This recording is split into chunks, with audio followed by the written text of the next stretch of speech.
2.6. Controlling your speed. Driving too fast is a major cause of fatal crashes. You must adjust your speed depending on driving conditions.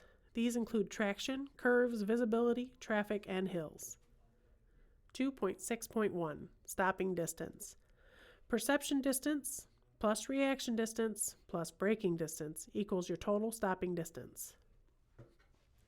Perception distance. The distance your vehicle travels in ideal conditions from the time your eyes see a hazard until your brain recognizes it. Keep in mind, certain mental and physical conditions can affect your perception distance. It can be affected greatly depending on visibility and the hazard itself. The average perception time for an alert driver is 1 3/4 seconds. At 55 miles per hour, this accounts for 142 feet traveled. Reaction distance. The distance you will continue to travel in ideal conditions before you physically hit the brakes. In response to a hazard seen ahead, the average driver has a reaction time of 3/4 second to 1 second. At 55 miles per hour, this accounts for 61 more feet traveled. Braking distance. The distance your vehicle will travel in ideal conditions while you are braking. At 55 miles per hour on dry pavement with good brakes, it can take about 216 feet. Total stopping distance. The total minimum distance your vehicle has traveled in ideal conditions, with everything considered, including perception distance, reaction distance, and braking distance, until you can bring your vehicle to a complete stop. At 55 miles per hour, your vehicle will travel a minimum of 419 feet. See Figure 2.11. The effect of speed on stopping distance. The faster you drive, the greater the impact or striking power of your vehicle. When you double your speed from 20 to 40 miles per hour, the impact is 4 times greater. The braking distance is also 4 times longer. Triple the speed from 20 to 60 miles per hour, and the impact and braking distance is 9 times greater. At 60 miles per hour, your stopping distance is greater than the length of a football field. Increase the speed to 80 miles per hour and the impact and braking distance are 16 times greater than 20 miles per hour. High speeds greatly increase the severity of crashes and stopping distances. By slowing down, you can reduce braking distance. The effect of vehicle weight on stopping distance. The heavier the vehicle, the more work the brakes must do to stop it, and the more heat they absorb. But the brakes, tires, springs, and shock absorbers on heavy vehicles are designed to work best when the vehicle is fully loaded. Empty trucks require greater stopping distances because an empty vehicle has less traction. 2.6.2. Matching speed to the road surface. You can't steer or brake a vehicle unless you have traction. Traction is friction between the tires and the road. There are some road conditions that reduce traction and call for lower speeds. Slippery surfaces. It will take longer to stop, and it will be harder to turn without skidding when your road is slippery. Wet roads can double stopping distance. You must drive slower to be able to stop in the same distance as on a dry road. Reduce your speed by about 1/3. In other words, slow from 55 to about 35 miles per hour on a wet road. On packed snow, reduce speed by half or more. If the surface is icy, reduce speed to a crawl and stop driving as soon as you can safely do so. Identify slippery surfaces. Sometimes it's hard to know if the road is slippery. Here are some signs of slippery roads. Shaded areas. Shady parts of the road will remain icy and slippery long after open areas have melted. Bridges. When the temperature drops, bridges will freeze before the road will. Be especially careful when the temperature is close to 32 degrees Fahrenheit. Melting ice. Slight melting will make ice wet. Wet ice is much more slippery than ice that is not wet. Black ice. Black ice is a thin layer that is clear enough that you can see the road underneath it. It makes the road look wet. Anytime the temperature is below freezing and the road looks wet, watch out for black ice. Vehicle icing. An easy way to check for ice is to open the window and feel the front of the mirror support or antenna. If there's ice on these, the road surface is probably starting to ice up. Just after rain begins. Right after it starts to rain, the water mixes with oil left on the road by vehicles. This makes the road very slippery. If the rain continues, it will wash the oil away. Hydroplaning. In some weather, water or slush collects on the road. When this happens, your vehicle can hydroplane. It's like water skiing. The tires lose their contact with the road and have little or no traction. You may not be able to steer or brake. You can regain control by releasing the accelerator and pushing in the clutch. This will slow your vehicle and let the wheels turn freely. If the vehicle is hydroplaning, do not use the brakes to slow down.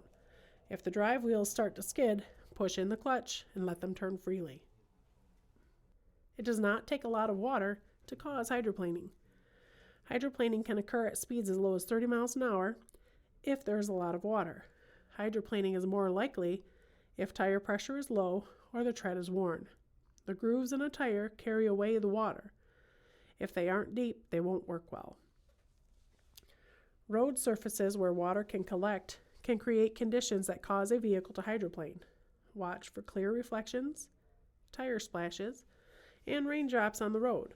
These are indications of standing water. 2.6.3 Speed and curves.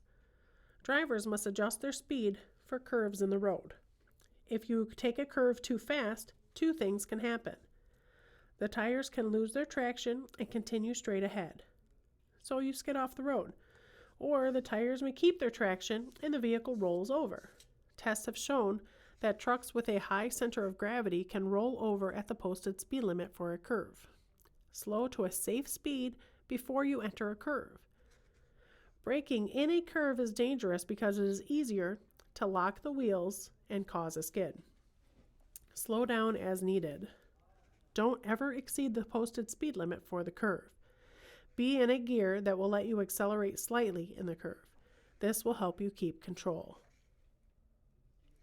2.6.4 Speed and distance ahead. You should always be able to stop within the distance you can see ahead. Fog, rain, or other conditions may require that you slow down to be able to stop in the distance you can see. At night, you can't see as far with low beams as you can with high beams. When you must use low beams, slow down. 2.6.5 Speed and traffic flow. When you're driving in heavy traffic, the safest speed is the speed of other vehicles. Vehicles going the same direction at the same speed are not likely to run into one another. In many states, speed limits are lower for trucks and buses than for cars. It can vary as much as 15 miles per hour. Use extra caution when you change lanes or pass on these roadways. Drive at the speed of traffic if you can without going at an illegal or unsafe speed. Keep a safe following distance. The main reason drivers exceed speed limits is to save time, but anyone trying to drive faster than the speed of traffic will not be able to save much time. The risks involved are not worth it. If you go faster than the speed of other traffic, you'll have to keep passing other vehicles. That increases the chance of a crash, and it is more tiring. Fatigue increases the chance of a crash. Going with the flow of traffic is easier and safer. 2.6.6 Your vehicle's speed will increase on downgrades because of gravity. Your most important objective is to select and maintain a speed that is not too fast for the total weight of the vehicle and cargo, length of the grade, steepness of the grade, road conditions, and weather. If a speed limit is posted, or there is a sign indicating maximum safe speed, never exceed the speed shown. Also, look for and heed warning signs indicating the length and steepness of the grade. You must use the braking effect of the engine as a principal way of controlling your speed on downgrades. The braking effect of the engine is greatest when it is near a governor RPMs and the transmission is in lower gears. Save your brakes so you will be able to slow or stop as required by road and traffic conditions. Shift your transmission to a low gear before starting down the grade and use the proper braking techniques. Please read carefully the section on going down long, steep downgrades safely in mountain driving. 2.6.7 Roadway Work Zones. Speeding traffic is the #1 cause of injury and death in roadway work zones. Observe the posted speed limits at all times when approaching and driving through a work zone. Watch your speedometer and don't allow your speed to creep up as you drive through long sections of road construction. Decrease your speed for adverse weather or road conditions. Decrease your speed even further when a worker is close to the roadway. Subsections 2.4, 2.5, and 2.6 test your knowledge. 1. How far ahead does the manual say you should look? 2. What are 2 main things to look for ahead? 3. What's your most important way to see the sides and rear of your vehicle? 4. What does communicating mean in safe driving? 5. Where should you place reflectors when stopped on a divided highway? 6. What 3 things add up to total stopping distance? 7. If you go twice as fast, will your stopping distance increase by 2 or 4 times? 8. Empty trucks have the best braking, true or false? 9. What is hydroplaning? 10. What is black ice? These questions may be on the test.